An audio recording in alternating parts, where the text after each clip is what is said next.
All right. Hi, everyone. Welcome. My name is Ganit Ankori. I am the Henry and Lois Foster Director and Chief Curator of the Rose Art Museum. I'm delighted to welcome you to today's program. The title, Reverberations. The program will explore music as a through line within our monumental exhibition titled Recollections, 6 Decades at the Rose Art Museum. It's currently on view and ends on June 17th, so you still have a chance to come and experience it in person. Leading today's program are the Rose's brilliant team members, our education coordinator, Yasmin Vera, and our amazing assistant director of programs and community engagement, Madeline Day Delfa. Maddie and Yasmin will be sharing select artworks from Recollections that directly reference music. All the works you will be seeing today are by African American artists who deal with history and use music as a way to access or contextualize or recontextualize that history. It's going to be an extra special treat today because Yasmin and Maddie are inviting us to engage in some close listening to some really, really amazing music and also close looking at these artworks. So please join me in welcoming Yasmin and Maddie. Thank you, Ganit. So I think to start us off, I'll share a little bit about Recollections. Recollections is a collection show reflecting on the iconic founding collection, which was curated by our inaugural director, Sam Hunter. And it's contextualizes that original collection within 60 years of acquisitions and gifts which have come into the collection since. And the Roses collection since 1961 have grown to represent an even wider variety of human experience, all while harkening back to some of the through lines which shaped that original collection. Each section within Recollections investigates the development of a specific theme, whether that is identity and self-representation in art, artists creating in response to historical and personal traumas, or creative approaches to mending and transforming a broken world. For today, we'll address a kind of secret sub-theme of Recollections, which is music, artists who are working with the language of music or otherwise incorporating music into their artwork. So we also invite you to put any questions you may have during this program into the Q&A box, and we'll try to find time to answer them as we go along. But Yasmin, before we get started, I wanted to ask you to talk about some of the other overarching themes that people should keep in mind as we look at these works. Right, so I had mentioned that the Rose was founded in 1961, so a lot of these artworks are by contemporary artists who are drawing inspiration from music from the civil rights era, the same era that the Rose was founded. So all of the songs we're going to be listening to are from the 1960s. And all of these are recent acquisitions that have come into the collection during the tenure of our current director, Ganit Ankori, who so kindly introduced us. And many of the artworks incorporate found objects. All of them use music as a way to construct or reconstruct history, mark time. Each demonstrates creative utility and improvisation with materials. And we're really looking at artists who are using music as a vehicle, thinking about how African Americans and people in the Black diaspora at large envision a promised land of the future and recall the memory of a promised land lost in the past. So thinking about how artists are articulating a sense of loss, historical trauma, but also connecting to a larger cultural narrative.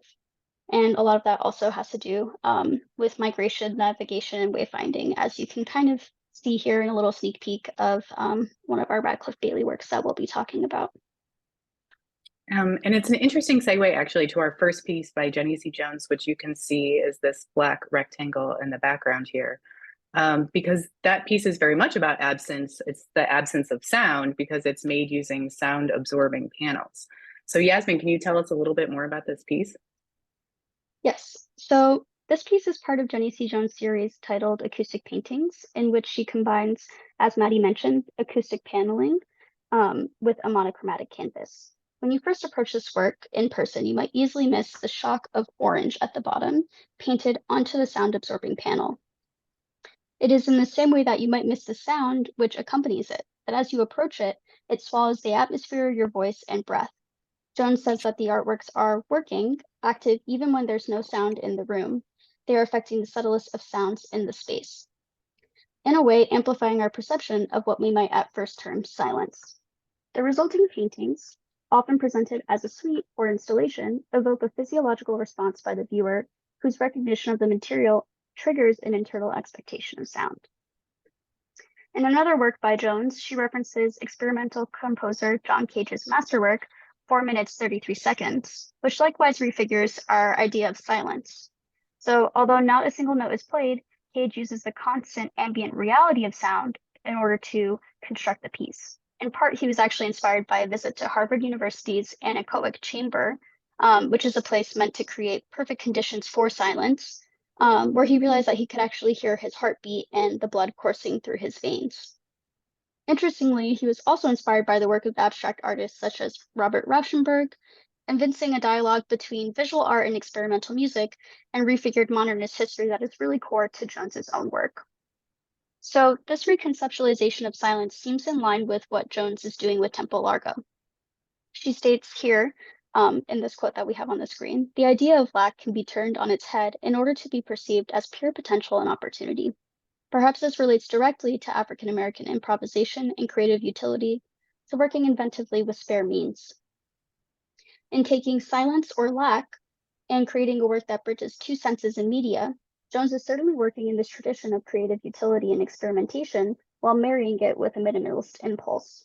What is taken away is also implicitly created, pared down to even the most basic motions of the human body. And I also think it's worth noting, looking at the title of this piece is Tempo Largo, Marking Dark Time. And I think it's really interesting to think about music as a way to mark time. And anyone on the call who reads music knows that largo means broadly or slowly. So we're talking about a slowed down tempo. And it's specifically marking dark time. So this piece is about the absence of sound, but it's also about the absence of light, which I think gives us some additional clues about the historical context in which this piece was created. Especially considering that this piece was made in 2020 and is titled Marking Dark Time, it seems that this attention to the human body and our experience of silence or lack is maybe even a nod to COVID-19 and the pervasive sense of deprivation and isolation that characterized quarantine. And I just want to mention for those of you who are in New York or will be going to New York that Jenny St. Jones has a show actually opening next week at Alexander Gray Associates. It's called Tonal Center. And it was just announced yesterday that Jenny C. Jones is going to produce her first multi-work outdoor sculptural installation on the roof of the Metropolitan Museum of Art in 2025. So that's definitely something to look out for next year. But there's a very somber, haunting quality to this work. And I think that the idea of embodying absence or, marking a historical absence is very relevant to this next piece as well. And you can see the next piece that we're going to be looking at on the right-hand side of this image. This is Equinox by Whitfield Lovell. And in this installation, Lovell pairs one of his signature Conte drawings on wood with an object mold. This mold in particular was originally used to make machine parts for a paper mill. Each aspect of the piece is implicitly tied to its own deeper history. The drawing of the woman is based off of a vintage image from Lovell's personal archive of photographs, tintypes, postcards, cabinet cards, and bubble glass portraits. The wood is reclaimed antique, and the mold too is completely unaltered and original. The usage of found objects in Lovell's work is an explicit acknowledgement of the everyday, of an anonymized history of the physical impressions and meanings regular people left imbued in the commonplace, and is a testament to the value of vernacular collecting. The scholar Kevin Quashie wrote about Lovell's artistic practice in More Than Words, specifically the artwork's relationship to the idea of quiet. Similar to Jones, quiet here is not silence, it is about interiority, desires, fears, and vulnerabilities. It echoes. Quashie notes that quiet is something that is not associated in the popular imagination with Blackness, particularly to the extent that the ways in which Black people are subject to hypervisibility and racist violence are really what contour an American understanding of Blackness. So, although some might interpret equinox as suggesting a violent act with the holes in the portrait that seem like bullet wounds, there is no denying that there is a quiet intimacy being cultivated here. You can feel the meditative process that the artist undertook to create this careful and dignified portrait, a very dear connection. Lovell's Loving Revival is an invitation into the mystery of the personal, to see the wound but meet the gaze, to accept not knowing while also having the simple truth of presence. Lovell's work is likewise in line with the concept that scholar Saidiya Hartman coined of critical fabulation. Rather than looking at gaps in our knowledge of history as lost, and therefore irretrievable, Hartman and Lovell take on the care work of imagining, positing, and dutifully rendering what was once forgotten. Loss becomes an understanding of its own, just as quiet carries fullness. And we decided to pair this piece with a jazz standard from John Coltrane that has the same title, Equinox. Lovell often takes the titles of his pieces from poems or films or songs. And we thought it was particularly fitting to listen to this today because we're coming up on an equinox. We're coming up on the vernal equinox on March 19th. This song was released in 1964. It was on the record Coltrane Sound, and John Coltrane's wife, Naima, actually named this song. And it's worth noting that it was of personal significance to John Coltrane because he was born on the autumnal equinox of 1926.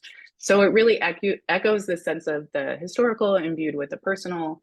It also has a very autumnal sense of loss. It's in a minor key. So even though it's a very up-tempo song, any song that's in a minor key will sound sort of plaintive. It has a plaintive quality to it. So we're going to listen to a few minutes of it now.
Excuse me.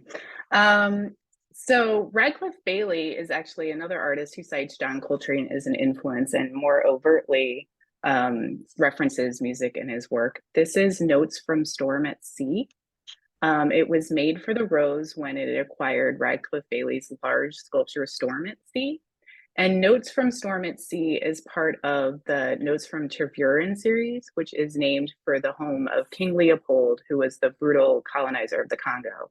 And in this series, Bailey juxtaposes Western sheet music with images of African art. So here we have the dance staff Oshe Shango, which is from Nigeria. It's in the collection of the Art Institute of Chicago here on the right. And this it's the staff depicts a kneeling priestess, and her headdress is in the shape of Shango's double axe. So Shango is a spirit in the Yoruba religion, and his double axe symbolizes his unpredictability. So it's talking about his duality of violence and compassion. And it's also said that he would hurl axes like this to the earth during thunderstorms. So here in Notes from Storm at Sea, we have references to Western Africa, to the slave trade, to the Yoruba religion, to thunderstorms. And here we have this ritual object emerging from the turbulent sea. The water is painted over the sheet music, so we can only see sort of fragments of the notes. And we have glitter here evoking a starry sky. So it's drawing parallels between the depths of the ocean and the depths of outer space. And Bailey is imagining an alternative history or alternative story for this priestess in which she's lost at sea, but she survives and she's emerging from these stormy waters. And it serves as a kind of metaphor for the Black diasporic history in which cultural traditions survive and reemerge. And Bailey said, "My art is about history and it's about the mystery of the history." So he described his artistic practice as being about a memory that he didn't actually have. And like the other artists that we're discussing today, he's rendering a lost history. He's filling in blank spaces that were created by this obliteration of cultural and ancestral history through slavery and colonization and racial oppression and violence. And he sees music as a way to access this history, as a way to travel through time into the future as well as the past. And he said, "I think music was my first form of DNA." And he talks about music as a way to access this history.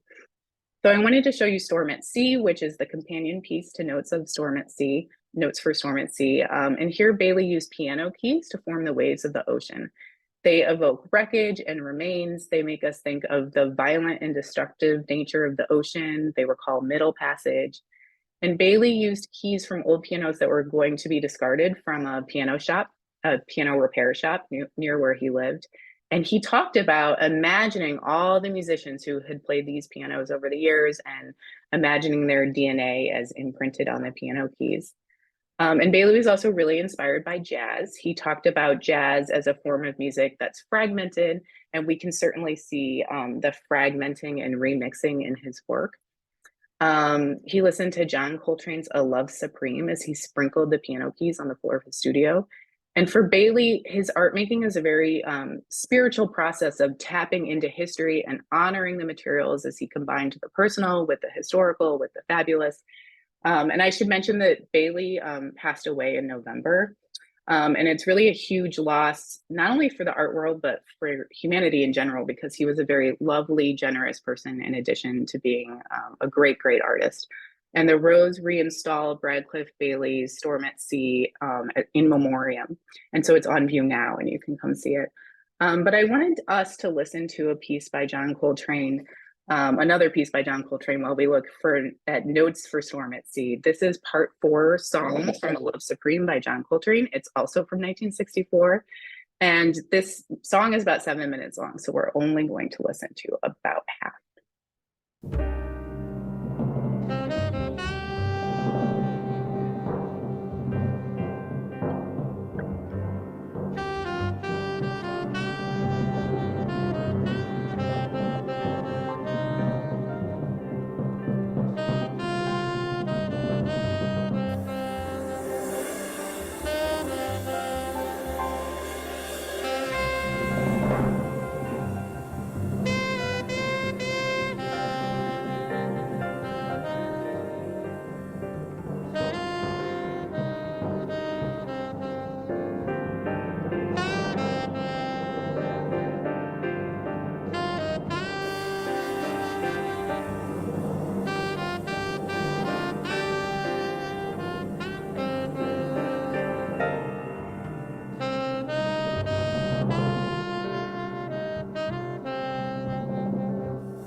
as Maddie was saying, this piece is really evocative. You can really hear the stormy sea kind of at play and the rolling thunder and the horn that's rising above the storm.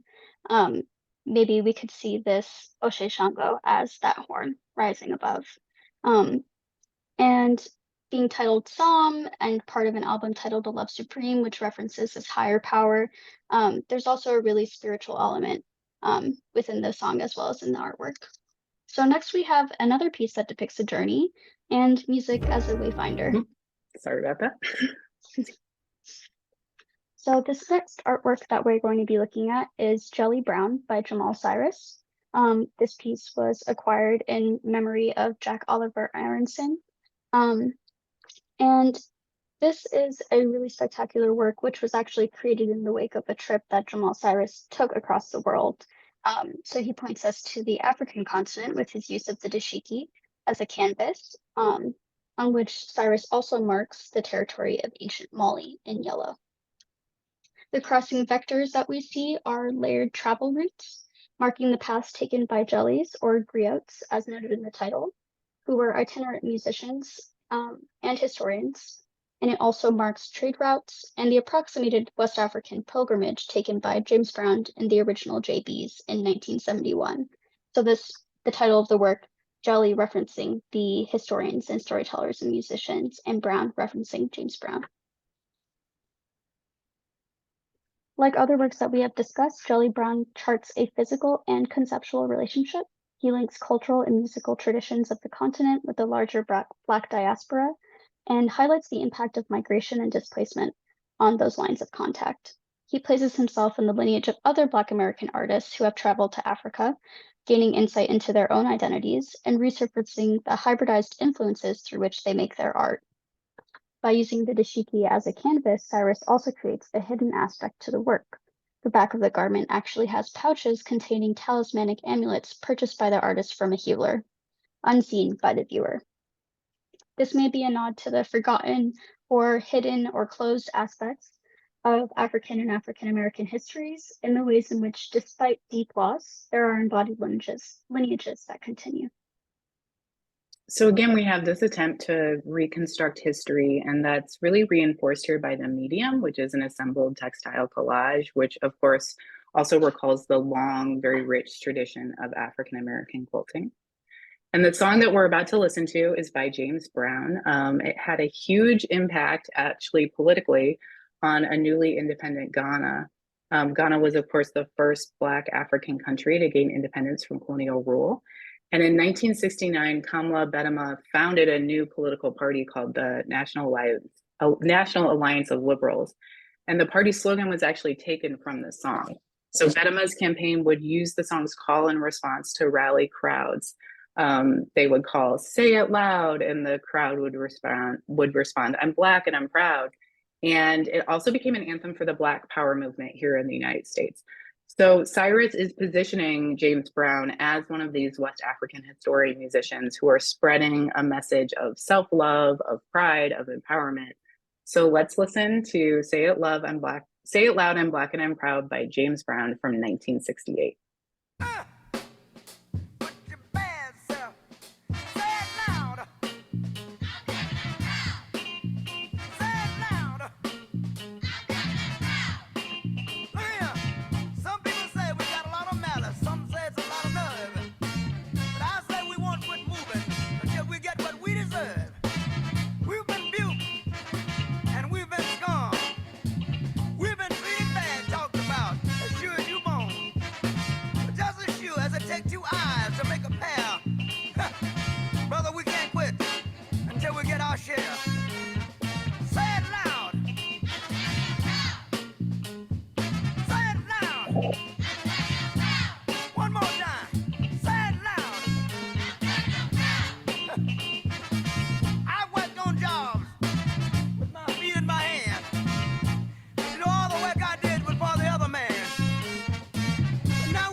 We're tired of beating our head against the wall and working for someone else.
We'd rather die on our feet and keep living on our knees.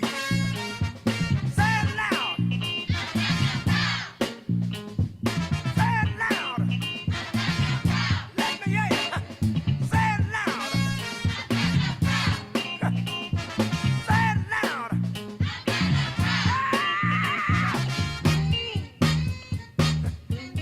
Ooh, you're killing me. All right, out of sight.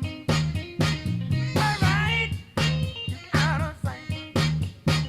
Ooh-wee, oh no. Ooh-wee, you're killing me. Ooh-wee, ooh-wee, ooh-wee, ooh, ow. Say it loud. Say it loud. God, I feel it. Say it loud. Say it loud. So we've had several different now forms of different musical depictions of love. We've had love of a higher power with John Coltrane. We've had self-love with James Brown. And now with this next piece, we have maternal love. So we're looking here at an artist named Betty Saar, and here she's presenting a composition which creates kind of two juxtaposing narratives. So we have her source material on the right-hand side, which depicts a Black woman who we can infer is rearing the children of a white family in the photo. And Saar sees us, but she's looking for the gaps, and she's trying to make sense of the larger story of this woman's life. And in doing that, she sees not just a domestic worker, but she sees a mother away from her family. So Saar is also somebody like other artists that we've looked at, whose practice is really defined by her use of found objects, and she collects these very fastidiously. And something that she says about her work is that many people believe that she works with dead objects, with things that people have thrown away. However, her practice is truly at the crossroads between death and rebirth, something born anew, because the artist has the power to do that. We can apply Saar's words here, where what she is working with is instead the fragment of a memory, emphasizing not only the loss of specificity that surrounds it, but the wealth of meaning that it nevertheless carries.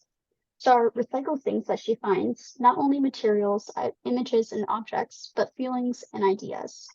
So again, we can see this act of critical fabulation of a resuscitated history made fuller through the hands of the artist. This recontextualization is key to the work itself and also provides us some insight into Saar's use of the Four Tops song as a title.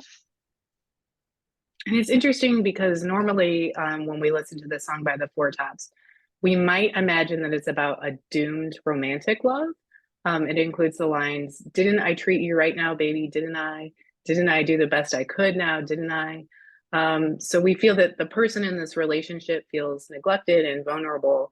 But Saar is inviting us to consider a different reading of this song about a working mother that's doing her best to provide for her family, that her love for her children is embodied by her absence, literally standing in the shadows of love. And it's such a poignant description of what it feels like to be a working parent, or maybe what it feels like to be the child of a parent who works as a caretaker for someone else.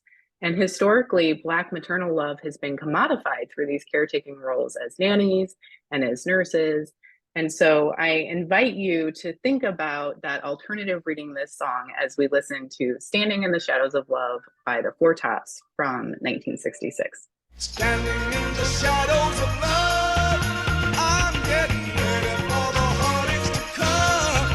Can't you see me standing in the shadows of love? I'm getting ready for the heartaches to come. I wanna run, but there's nowhere to go. 'Cause heartaches will follow me, I know. Without your love, the love I need, it's the beginning of the end for me. 'Cause you're taking away all my reasons for living. When you pushed aside all the love I've been giving. Now wait a minute, didn't I treat you right now, baby? Didn't I? Didn't I do the best I could? Now didn't I? So don't you leave me standing in the shadows of love. I'm getting ready for the heartache to come. Don't you see me standing in the shadows of love? Trying my best to get ready for the heartache to come. All alone, I'm just to the lead. With misery, my only company. It may come today, and it might come tomorrow. But it's for sure, I ain't got nothing but sorrow. Now don't your conscience kinda bother you? How can you watch me cry after all I've done for you? Now hold on a minute. Gave you all the love I had, and I didn't I? When you needed me, I was always there, and I wasn't I.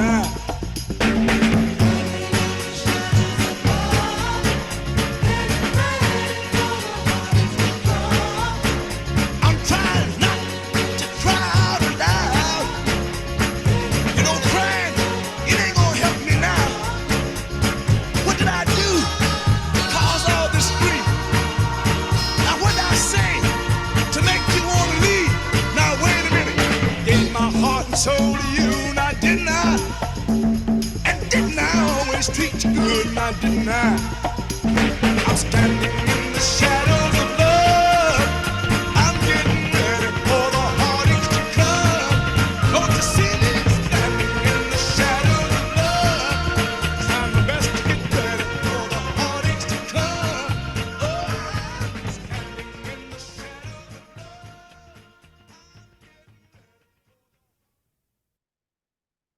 So we want to invite you to share questions in the Q&A. We're going to have some time at the end to look at any questions we have. But before we answer those questions, I want to share one more piece with you. This piece is not part of the Recollections exhibition. In fact, it's a new acquisition that we are very excited to share with you today.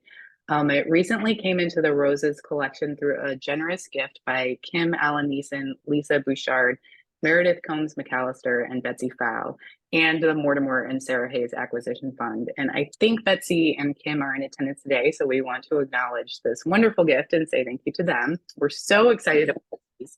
Yasmin, do you want to tell us a little about it? Definitely. So the flag with 34 stars belongs to a series of works that Bethany Collins developed, which adapt a Union rendition of the Confederate Civil War ballad, The Bonnie Blue Flag. The work juxtaposes these lyrics and notes against imagery of the tear gas fired on protesters during the Black Lives Matter protests after George Floyd's death in 2020. Drawing parallels between the past and the present, Collins's work speaks to our present moment and the political histories that continue to shape it. And it's interesting because we had the opportunity to do a virtual artist talk with Bethany Collins, and she talked about the influence of a book she read, which maybe some of you have read as well, Isabel Wilkerson's Caste. And she talks about the introduction of that book where Isabel Wilkerson describes America as a really old house that has good curb appeal, but there's a crack in the foundation. And she says, the longer that you don't look at the crack, the longer you don't try to attempt to fix it, the worse it becomes. And she basically is saying that we ignore these things at our peril. And this piece is what's called a contrafactum, which is a song with the same melody as another song, but the lyrics shift. So here Collins is using the Bonnie Blue Flag, which is a Confederate marching song, which Union soldiers adapted with their own lyrics. So Collins uses Union lyrics here. And she says she likes working with contrafacta because she says there's no agreement and the different versions of the song have to abide each other and be next to each other in their dissension. And so by using Union lyrics to a Confederate song, Collins is really getting at the central question of, is transformation possible? You'll notice that the musical score is circular. It's a canon, which means it loops and different voices come in at different times. And the innermost circle is what's called a minor passacaglia. So again, as we discussed earlier in the program, a minor key often sounds very somber or gives a sense of mourning. A passacaglia is a dance in triple meter, 3/4 time, with continuous variations. So Collins describes it as sounding very eerie or creepy. And she says it descends into dissent. And there's this sense of being caught in this historical loop of racial oppression and violence, which is repeated throughout the history of this country. And, you know, we're still very much fighting the battles of the Civil War well into the 21st century. So she says, quote, "I was trying to conflate two moments. 2020 didn't just come out of nowhere. It didn't suddenly appear. All of the tentacles of it we can trace back and find its origin in our own history." So it's a very powerful and subtly beautiful piece, and the Rose is very excited and proud to have it in our collection. Okay, and while we hang tight for any questions that you all might have, this is a slide to just summarize a lot of the music that we've been listening to and also some of the works that we've been referencing. So John Coltrane's Equinox from Coltrane Sound, 1964, another John Coltrane Part 4 song, A Love Supreme, also from 1964, and James Brown, Say It Loud, I'm Black and I'm Proud, 1968, and the Four Tops song, which we just listened to, Standing in the Shadow of Love, 1966. And then some of the recommended reading that we're providing for you is The Sovereignty of Quiet, Beyond Resistance in Black Culture by Kevin Quashie, which we referenced for the Whitfield Level piece. And then Venus in Two Acts, which is an article from the Small Acts Caribbean Journal of Criticism that Sadia Hartman wrote, where she coined critical fabulation, which we referenced as well. And then what Maddie was just talking about, Cast, The Origins of Our Discontents by Isabel Wilkerson, which is from 2020, so a little bit more recent. So we invite you, you can make a playlist with these songs, come to the Rose, see some of these works on view while listening to them in person. We've definitely tried to create that experience virtually for you today, but there is no substitute for seeing these beautiful works in person. And as Kenny mentioned, this show will be up through mid-June, so you have a chance to come see them. So with that, I think we're just going to say thank you for joining us for this program. Thank you for sharing your thoughts and impressions, and we invite you to come back to the museum and see recollections anew, and we encourage you to queue up some of these musical selections for your next visit. Thank you for joining us.